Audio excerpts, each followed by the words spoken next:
Hi everyone, अब बात करने वाले हैं रिएक्ट जेएस में अनकंट्रोल्ड कंपोनेंट्स के बारे में। देखो, आप लोग रिएक्ट में कंपोनेंट को दो तरीके से कैटेगराइज कर सकते हो। एक होता है कंट्रोल्ड कंपोनेंट, जिसके बारे में आपको ऑलरेडी बता चुका हूँ वीडियो नंबर 21 के अंदर। लिंक आपको डिस्क्रिप्शन बॉक्स और प्लेलिस्ट दोनों जगह पे मिल जाएगा, आप वहां से देख लेना अगर आपको कंट्रोल्ड कंपोनेंट्स के बारे में बिल्कुल भी आइडिया नहीं है तो।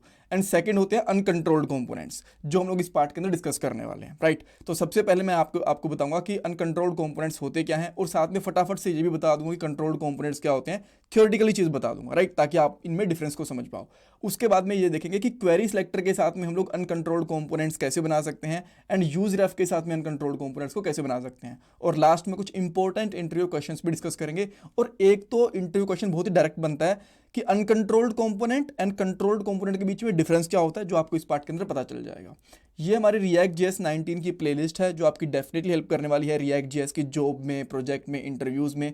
सो पूरी प्लेलिस्ट देखना, लिंक मैंने डिस्क्रिप्शन बॉक्स में डाल दिया है। कूल। अब पहले क्वेश्चन की तरफ चलते हैं कि अनकंट्रोल्ड कंपोनेंट्स कौन से होते हैं। अच्छा, एक चीज मैं आपको और बता देता हूं, जब भी आप लोग अनकंट्रोल्ड या फिर कंट्रोल्ड इन चीजों का नाम सुनो ना, तो आप लोग समझ लेना कि आपके पास जो कंपोनेंट है उसके अंदर इनपुट फील्ड्स हैं या फिर एक फॉर्म बना हुआ है, ठीक है। और कंट्रोल्ड कंपोनेंट के अंदर क्या होता है, जो इन इनपुट फील्ड्स की वैल्यू है ना, वो स्टेट की हेल्प से कंट्रोल करी जाती है। स्टेट ही उनकी वैल्यू को सेट करेगा, वहीं से हम लोग स्टेट के साथ ही उनकी वैल्यू को गेट कर सकते हैं। बाकी आप लोग उस पार्ट के अंदर देख लेना कि कैसे कैसे कर सकते हैं, राइट। और जब बात आती है अनकंट्रोल्ड कंपोनेंट की, तो यहां पे स्टेट का रोल नहीं होता। आप लोग डायरेक्टली डोम की हेल्प से, डोम ऑब्जेक्ट की हेल्प से, आप अगर मोर स्पेसिफिकली बोलो तो ये कह सकते हो कि आप लोग डायरेक्टली डोम ऑब्जेक्ट की हेल्प से इनपुट फील्ड की वैल्यू गेट करते हो, तब उनको बोला जाता है कि वो अनकंट्रोल्ड कंपोनेंट है। कुछ लोग ऐसा मान के चलते हैं कि जब आप लोग इनपुट फील्ड्स की वैल्यू को यूज रेफ के साथ गेट करते हो ना, तभी उसको एक अनकंट्रोल्ड कंपोनेंट माना जाता है। जी नहीं, ऐसा नहीं है।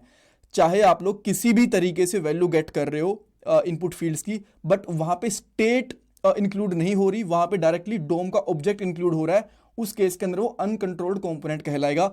चाहे आप लोग वहां पे डॉक्यूमेंट डॉट गेट आईडी करो या फिर क्वेरी सिलेक्टर करो, चाहे यूज रेफ करो, हर किसी केस में जहां पे भी हम लोग स्टेट का यूज नहीं कर रहे वैल्यू को गेट करने के लिए, उसको अनकंट्रोल्ड कंपोनेंट माना जाएगा रिएक्ट जेएस के अंदर। कूल, चीज समझ में आ गई। अब हम लोग क्या करते हैं, एक छोटा सा फॉर्म बनाते हैं, देन हम लोग उसकी वैल्यू क्वेरी सिलेक्टर की हेल्प से गेट करके देखेंगे, तो आपको ये समझ में आ जाएगा कि अच्छा, इस तरीके से हम लोग अनकंट्रोल्ड कंपोनेंट बना सकते हैं क्वेरी सिलेक्टर की हेल्प से। देन यूज रेफ वाला एग्जांपल भी देखेंगे, ऑलराइट।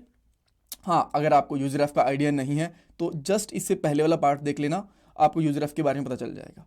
देन मैं यहाँ पे क्या करता हूँ, सिंपली एक फॉर्म बनाता हूँ, ठीक है।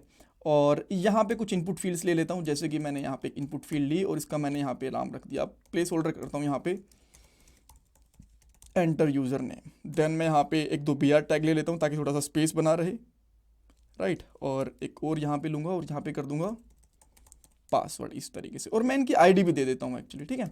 सो मैं यहाँ पे किसकी आईडी दे देता हूँ, जिसका मैं नाम दे देता हूँ सिंपली यूज़र, और इसकी मैं आईडी दे देता हूँ यहाँ पे, इसका दे देता हूँ पासवर्ड, ठीक है। और यहाँ पे करता हूँ एंटर यूज़र पासवर्ड, एंड फटाफट से एक बटन भी ले लेते हैं, कोई दिक्कत नहीं है। देन बटन पे यहाँ पे करता हूँ मैं सबमिट, इस तरीके से लिख सकते हैं, कोई दिक्कत नहीं है। देन आप यहाँ पे आओगे तो आपको छोटा सा फॉर्म दिख गया, बहुत ही सिंपल सा, कूल, ठीक है, कोई दिक्कत नहीं है। अब हम लोग क्या करते हैं, यहाँ पे एक इवेंट बनाते हैं, ठीक है।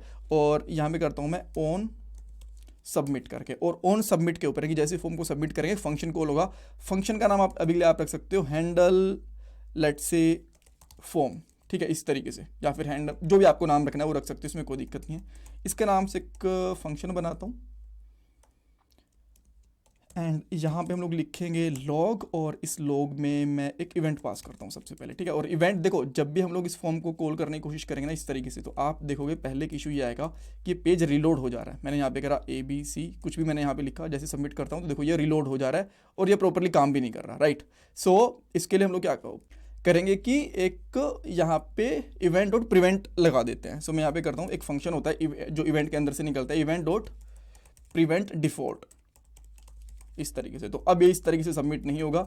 अब ट्राई करते हैं एक बार इसको, मैं इसको रिफ्रेश करूंगा।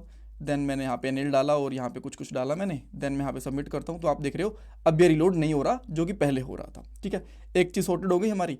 देन जो इनकी आईडीज़ हैं आप देख पा रहे हो, यहाँ पे भी आईडी है और यहाँ पे भी आईडी है। तो मैं यहाँ पे एक कॉन्स्ट लेता हूँ, कॉन्स्ट ले लो, लेट ले लो, वेर ले लो, जो भी आपका मन करे। यहाँ पे लिखो यूज़र, और यहाँ पे कर सकते हो सिंपली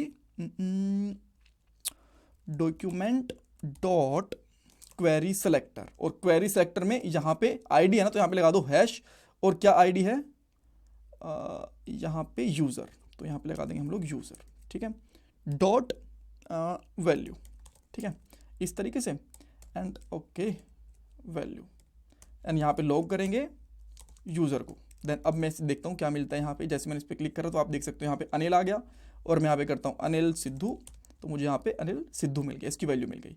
इसी तरीके से मैं यहाँ पे क्या करता हूँ, एक पासवर्ड भी ले लेता हूँ, और इसकी आईडी कहाँ से निकालता हूँ, इसका डाटा कहाँ से निकालता हूँ, पासवर्ड वाली आईडी से। और यहाँ पे पासवर्ड को हम लोग क्या करेंगे, कंसोल भी करवा देते हैं। तो मैंने कुछ भी पासवर्ड डाला है, तो आप यहाँ पे देख सकते हो यूज़र नेम एंड पासवर्ड दोनों चीज़ें हमें मिल गई। यहाँ पे मैं कुछ और डालता हूँ, 11 22 33 44 ये डाला, एंड देयर वी गो, देखो ये चीज़ हमें मिल गई, ठीक है।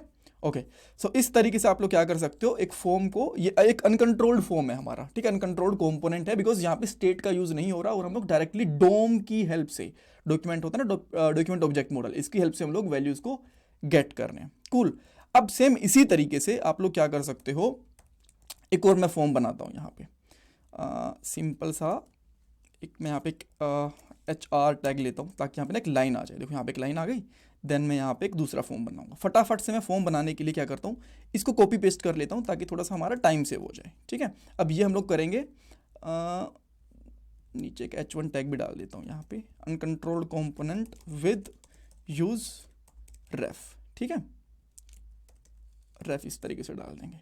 एंड जो इसका है, इसके आगे मैं लगा देता हूँ फॉर्म रेफ लगा देता हूँ, ठीक है, ताकि आपको पता चले कि हम लोग यहाँ पे सबमिट पे क्या कॉल कर रहे हैं, रेफ कॉल कर रहे हैं। और इस नाम से मैं एक फंक्शन भी बना दूंगा। आप इसी को चाहोगे तो पेस्ट कर सकते हो यहाँ पे। इसका नाम आप क्या क्या क्या रखोगे, इवन रहने देते हैं यार, बना ही लेते हैं।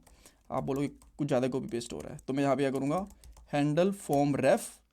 देन इस तरीके से हम लोग एक इवेंट बनाएंगे, एंड यहाँ पे करेंगे इवेंट डॉट प्रिवेंट डिफ़ॉल्ट, और ये इवेंट हमें यहाँ से निकालना भी पड़ेगा, जो कि हमने नहीं निकाला, ठीक है। एंड देन यहाँ पे एक लॉग मार देता हूँ, ताकि मुझे पता चल जाए कि सही हमारा फंक्शन कॉल हो रहा है। और इसके अंदर मैं रेफ को, इसको एज अ स्ट्रिंग यहाँ पे दिखा देता हूँ, ठीक है, कोई दिक्कत नहीं है। और आईडी वाईडी है यहाँ पे, चाहो तो इनकी आईडीज़ को आप क्या कर सकते हो, हटा सकते हो। अब हमें यहाँ पे आईडीज़ की जरूरत नहीं है एक्चुअली, या फिर आप कर सकते हो यूज़र रेफ कर लो इसकी जगह पे, ताकि हमें ये पता चले कि ये रेफ वाला डाटा है, ठीक है। वैसे इसकी जरूरत पड़ेगी नहीं, बट फिर भी रेफ इस तरीके से, ठीक है, ये हो गया। एंड अब हम इसको कॉल करके देखते हैं, सबमिट विद रेफ। बस मैं हर जगह पे रेफ लगा रहा हूँ, इसका मतलब है कि वो रेफ दूसरे वाला है, ठीक है। ओके, सो मैंने यहाँ पे अभी के लिए क्या करा, इस पर क्लिक करा, तो इसने फंक्शन कॉल करा हैंडल फॉर्म रेफ, लाइन नंबर 14 पे आप यहाँ पे देख पा रहे हो, हमारा फंक्शन कॉल हो गया। तो अब क्या करना है, हमें 2 रेफ्स यहाँ पे डिफाइन करने पड़ेंगे, ठीक है। सो मैं फटाफट से जहाँ पे जो हमारा एप्लीकेशन है, इसके अंदर एक कॉन्स्ट लूँगा, और यहाँ पे लूँगा यूज़र रेफ और यूज़ रेफ, ये वाला ऊपर से इंपोर्ट करा। और इसके अंदर बाय डिफ़ॉल्ट वैल्यू मैंने नल रख सकते हो, आप चाहो तो रखना चाहो तो, अदरवाइज ऐसे खाली छोड़ना चाहो तो खाली भी छोड़ सकते हो। एंड सेम इसी तरीके से एक मैं पासवर्ड रेफ कर देता हूँ, पासवर्ड रेफ, ठीक है। अब इन दोनों को मुझे कनेक्ट करना पड़ेगा, किसके साथ में, इनपुट फील्ड के साथ में। सो जो ये यूज़र रेफ वाली वैल्यू है यहाँ पे कर दूंगा। इसके आईडी की जरूरत है नहीं, बट मैं बस दिखाने के लिए कि आईडी उसकी है, इसके लिए यहाँ पे कर रहा हूँ। तो यहाँ पे करूँगा user ref, and same password के लिए हम लोग क्या करेंगे, रेफ, यानी कि रेफ के साथ में क्या, पासवर्ड रेफ, ये दोनों चीज़ें हो गई। एंड देन अब जब यहाँ पे आते हो, तो इस पास जो यूज़र रेफ है ना, ये इस इनपुट फील्ड को कंट्रोल करेगा, और पासवर्ड रेफ पासवर्ड वाली इनपुट फील्ड को कंट्रोल करेगा। सो मैं यहाँ पे सिंपली लिखता हूँ, एक कॉन्स्ट ले लेता हूँ, यहाँ पे लेता हूँ यूज़र। अब यहाँ पे यूज़र ही लिखो, बिकॉज ये इसके स्कोप में है, ठीक है, तो इस वाले कॉन्स्टेंट से को कॉन्फ्लिक्ट नहीं करेगा, बिकॉज इस फंक्शन का स्कोप अलग है। देन यहाँ पे लिखेंगे हम लोग यूज़र रेफ डॉट करंट डॉट वैल्यू, ठीक है। एंड देन इसको मैं यूज़र को यहाँ पे प्रिंट करवा देता हूँ, देयर वी गो। अब एक बार चेक कर लेते हैं, यहाँ पे मैंने लिख दिया पीटर, क्लिक कर रहा हूँ, तो आप यहाँ पे देख सकते हो पीटर हमें मिल गया। सेम इसी तरीके से बस एक और वेरिएबल लेना है आपको, पासवर्ड, और यहाँ पे लिखोगे यूज़र पासवर्ड बरेफ एंड इसकी करंट वैल्यू, और यहाँ पे पासवर्ड को इस तरीके से प्रिंट कर दोगे, ठीक है। एंड देन मैं यहाँ पे पासवर्ड डालता हूँ 4321 एंड देयर वी गो, ठीक है। यहाँ पे आप देखो दोनों चीज़ें आ गई हैं। सो इस तरीके से आप लोग जो अनकंट्रोल्ड कंपोनेंट बना सकते हो रेफ के साथ में। सो कहने का सिंपल सा मतलब ये है कि आप लोग चाहे डोम का यूज़ करो डायरेक्टली इस तरीके से, चाहे यूज रेफ का यूज़ करो, दोनों ही केस के अंदर ये अनकंट्रोल्ड कंपोनेंट रहेगा जब तक यहाँ पे हम लोग इन इनपुट फील्ड्स की वैल्यू को स्टेट के साथ में कंट्रोल नहीं करते हैं। That's all. आई होप आपको यहाँ पे काफ़ी चीज़ें समझ में आई होंगी। प्लीज़ वीडियो को लाइक करना, चैनल को सब्सक्राइब करना, कमेंट सेक्शन में फीडबैक देना। ये मेरा पेटीएम और जीपी का डोनेशन नंबर है अगर आप लोग डोनेशन करना चाहते हो। Thanks guys.